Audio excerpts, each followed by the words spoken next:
വളരെ പ്രധാനപ്പെട്ട ഒരു വാർത്ത ഇപ്പോൾ വരുന്നത് പാക് പിടിയിലായിരുന്ന BSF ജവാൻ PK സാഹുവിനെ വിട്ടയച്ചിരിക്കുന്നു എന്നതാണ്. ജവാനെ പാകിസ്ഥാൻ വിട്ടയച്ചത് 20 ദിവസത്തിന് ശേഷമാണ്.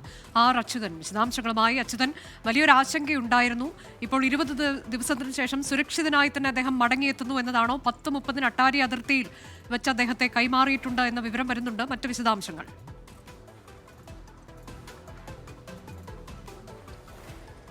അനുജ, ഈ കഴിഞ്ഞ മാസം ഏപ്രിൽ 23-നാണ് ഈ BSF ജവാനായിട്ടുള്ള പൂർണം കുമാർ ഷാ അഥവാ PK ഷാ എന്ന് പറയുന്ന BSF ജവാൻ അദ്ദേഹം ഈ പാകിസ്ഥാൻ്റെ അവരുടെ റേഞ്ചർ ഫോഴ്സിൻ്റെ പിടിയിലാകുന്നത്. അതിനുശേഷം അദ്ദേഹത്തിൻ്റെ ഭാര്യയടക്കം എത്തുകയും അദ്ദേഹത്തിൻ്റെ മോചനത്തിനായി പാകിസ്ഥാനിൽ നിന്ന് വിട്ടുകിട്ടണമെന്നടക്കമുള്ള കാര്യങ്ങൾ ഇതുമായി ബന്ധപ്പെട്ട് പുരോഗമിക്കുകയായിരുന്നു. നമുക്കിപ്പോൾ അതിൽ നിന്ന് മനസ്സിലാക്കാൻ കഴിയുന്നത് ഈ BSF ജവാനെ ഇപ്പോൾ കൈമാറിയിരിക്കുകയാണ്. അട്ടാരി അതിർത്തിയിൽ ബോർഡറിൽ വെച്ച് ഇപ്പോൾ ആ ജവാനെ കൈമാറിയിരിക്കുന്നു. അതൊരു ഇരു രാജ്യങ്ങളും പരസ്പര കൈമാറ്റമാണ് ഉണ്ടായത്. അതായത് നേരത്തെ പാകിസ്ഥാൻ്റെ റേഞ്ചർ ഫോഴ്സിലെ ഒരു ജവാനെ ഇന്ത്യ പിടികൂടിയിരുന്നു. ഇത്തരത്തിൽ അതിർത്തി കടക്കാനുള്ള ശ്രമം നടത്തുന്നതിനിടയിലാണ് പിടികൂടിയത്. എന്തായാലും ആ പാകിസ്ഥാൻ റേഞ്ചർ ഫോഴ്സിൻ്റെ ജവാനെയും ഇപ്പോൾ പാകിസ്ഥാന് കൈമാറിയിരിക്കുന്നു.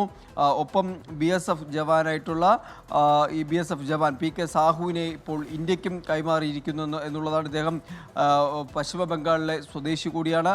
എന്തായാലും അട്ടാരി അതിർത്തിയിൽ വെച്ച് ഇന്ന് 10:30 രാവിലെ 10:30 ഇരുവരുടെയും പരസ്പര കൈമാറ്റം ഉണ്ടായതായി. അതായത് ഈ പാക് റേഞ്ചർ ജവാനെ പാകിസ്ഥാനും അതുപോലെ പാകിസ്ഥാൻ്റെ പിടിയിലായ BSF ജവാനായിട്ടുള്ള സാഹുവിനെ ഇന്ത്യക്കും കൈമാറിയിരിക്കുന്നത്. അനുജ, കഴിഞ്ഞ ദിവസം നടന്ന ചർച്ചയിലൊക്കെ ഈ കാര്യത്തിലൊക്കെ ധാരണയായിട്ടുണ്ടായിരുന്നു എന്ന് വേണം മനസ്സിലാക്കാനല്ലേ അച്യുതൻ? തീർച്ചയായിട്ടും അനുജ, ഇത്തരം വിവരങ്ങൾ പുറത്തു വരുമ്പോൾ അങ്ങനെ തന്നെയാണ് നമുക്ക് വിലയിരുത്താൻ കഴിയുക. കാരണം ഇതുമായി ബന്ധപ്പെട്ട BSFൻ്റെ മേധാവി ഇത്തരത്തിൽ പ്രധാനമന്ത്രിയുമായൊക്കെ കൂടിക്കാഴ്ച നടത്തിയതാണ്. അതിനൊടുവിൽ DGMO തലത്തിൽ ഇരു രാജ്യങ്ങളുടെയും DGMOമാർ സംസാരിക്കുന്ന സാഹചര്യവും ഉണ്ടായിരുന്നു. എന്തായാലും ആ ഒരു ചർച്ചയ്ക്കെല്ലാം ഒടുവിൽ അത്തരമൊരു തീരുമാനത്തിലേക്ക് എത്തിയതാകും എന്നാണ് നമുക്ക് മനസ്സിലാക്കാൻ കഴിയുന്നത്. സ്വാഭാവികമായും പാകിസ്ഥാൻ്റെ റേഞ്ചർ ഫോഴ്സിലെ ജവാൻ ഇന്ത്യയുടെ കസ്റ്റഡിയിലും അതുപോലെ നമ്മുടെ BSF ജവാൻ പാകിസ്ഥാൻ്റെ കസ്റ്റഡിയിലും ഉള്ള ഒരു സാഹചര്യത്തിൽ അത്തരത്തിലുള്ള ചർച്ചകൾ നടത്തിയായിരിക്കണം ഇപ്പോൾ ഈ ഒരു കൈമാറ്റത്തിലേക്ക് എത്തിയിരിക്കുന്നത്. അട്ടാരി അതിർത്തിയിൽ ഇന്ന് രാവിലെ 10:30 ഈ ഒരു കൈമാറ്റം ഉണ്ടായിരിക്കുന്നത്. ഏറെ ആശങ്കകൾ ഉടലെടുത്ത ഒരു സാഹചര്യമായിരുന്നു ഏപ്രിൽ 23-ന് BSF ജവാൻ പാകിസ്ഥാൻ്റെ സേനയുടെ പിടിയിലാകുന്നത്. അവരുടെ റേഞ്ചർ ഫോഴ്സ് ഇദ്ദേഹത്തെ പിടികൂടുന്നത്. അതിനുശേഷം ആണ് ഈ മോചനവുമായി ബന്ധപ്പെട്ടുള്ള കാര്യങ്ങൾ അതിൻ്റെ മുറയ്ക്ക് അത്തരം നടപടിക്രമങ്ങൾ പുരോഗമിച്ചത്. ആ ഒരു സാഹചര്യത്തിലായിരുന്നു പാകിസ്ഥാൻ്റെ റേഞ്ചർ ഫോഴ്സിലെ ജവാൻ ഇത്തരത്തിൽ അതിർത്തി കടക്കാനുള്ള ശ്രമം നടത്തുന്നതും ആ ജവാനെ BSF പിടികൂടുന്നതും. എന്തായാലും അതിനെല്ലാം ഒടുവിൽ അത്തരം ചർച്ചകൾക്കൊടുവിലാണ് ഇപ്പോൾ ഇരു രാജ്യങ്ങളും ഈ ഒരു കൈമാറ്റം ജവാന്മാരുടെ കൈമാറ്റത്തിലേക്ക് എത്തിയതും.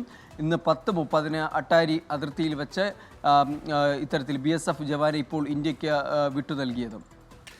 അതാണ് പാക് പിടിയിലായിരുന്ന BSF ജവാൻ PK സാഹുവിനെ വിട്ടയച്ചിരിക്കുന്നു എന്നുള്ളതാണ് ഏറ്റവും പ്രധാനപ്പെട്ട വിവരം.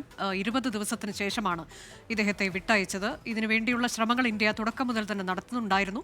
എന്നാൽ ഇപ്പോൾ അത് യാഥാർത്ഥ്യമായിരിക്കുന്നു. അട്ടാരി അതിർത്തിയിൽ വെച്ച് ഇന്ന് രാവിലെ 10:30 ഇദ്ദേഹത്തെ വിട്ടയച്ചു. ഒപ്പം തന്നെ പാകിസ്ഥാൻ റേഞ്ചേഴ്സിൻ്റെ ഒരു ജവാൻ നമ്മളുടെ പക്കലുണ്ടായിരുന്നു. അദ്ദേഹത്തെ തിരികെ അങ്ങോട്ടേക്ക് അയക്കുകയും ചെയ്തിട്ടുണ്ട് എന്നുള്ളതാണ്.